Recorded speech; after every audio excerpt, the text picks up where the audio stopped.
Django and I just finished our morning routine, shot our shot, the whole nine. You know, I used to work retail in Long Beach, California at Private Sneakers. Welcome to Private. Your host, Online Carly, here with episode number 69. And now that I've been at Nike for 9 years, you know, one of my favorite things to do is to go into my local sneaker boutique here in Brooklyn, New York, and just look at different sneakers that I've touched, at least from the marketing side. You know, I call it spiritual materialism. As a sneakerhead myself, you tend to feel a connection to the stories. It's more than just a shoe. It's like the stories attached to it. It can be anything over the years, right? From day one, whether it be Nike ID projects like the iridescent AF1 to my time on the Nike launch calendar, which was sneakers before sneakers. I wrote an article on the AJ12 wings, and there was a scratch off component that the public didn't know about, and I had that in the article that I wrote up for Nike.com launch calendar, and when it posted, it went viral, so to speak, at least in the sneaker news cycle. And fast forward today in Jordan Brand.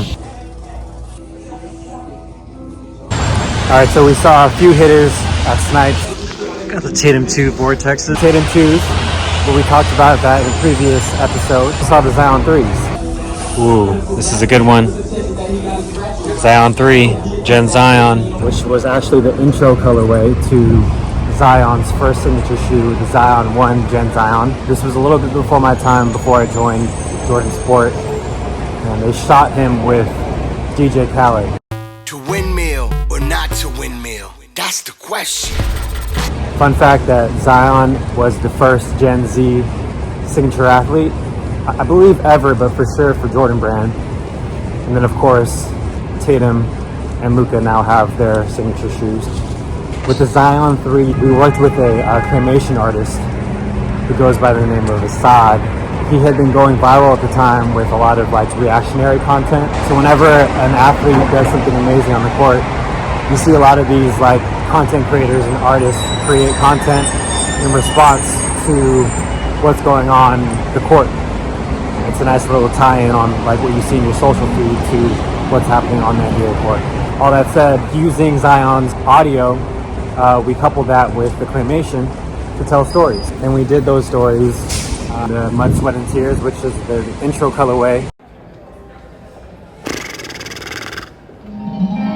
So I get to college and we're getting our sneakers and we're like, oh, let's wear this one in practice today. So we'll wear that one in practice, and coming back to the locker room after practice, I'm looking at my sneaker like, man, my sneaker look like it done been through like a gauntlet. And I'm looking at other people's sneakers like, it look like they didn't even play basketball in their sneakers. That's when I realized I have to be able to plant my foot with a lot of power while knowing I'm going back the other way.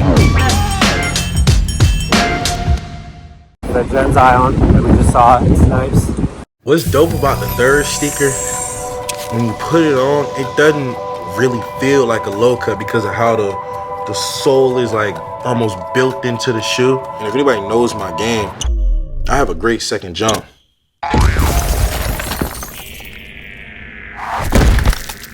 Even if I land awkward, the shoe gives protection to where I won't feel all the force from that awkward landing. Man, I lost my train of thought. What was the question?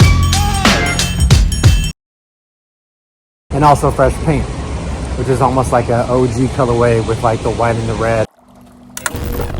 With the Zion 3, what makes it so beautiful is that when you think of low top, you think of like maybe sliding out your sneaker, coming out your sneaker, and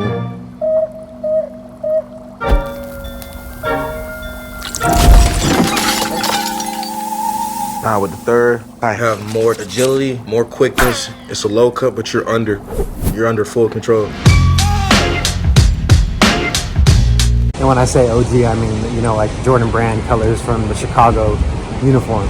So whether you work in sneakers or music, art, sports, whatever the case may be, you don't want to get too wrapped up in the projects you've worked on, but at the same time, you kind of need to recharge and tap into that spiritual materialism, especially during a time like right now.